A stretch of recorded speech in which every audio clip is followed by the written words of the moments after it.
અને વાત પોરબંદરની કરીએ કે જો મનસુખ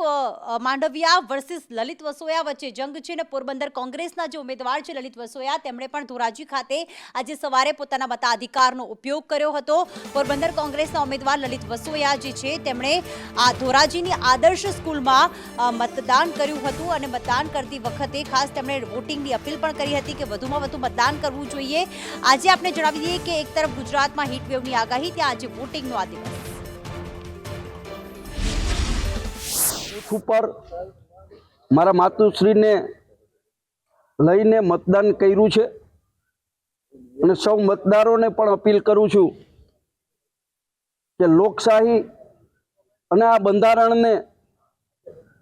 જીવંત રાખવા માટે સૌ વધુમાં વધુ મતદાન કરે। મને વિશ્વાસ છે કે પોરબંદર લોકસભા મત વિસ્તારના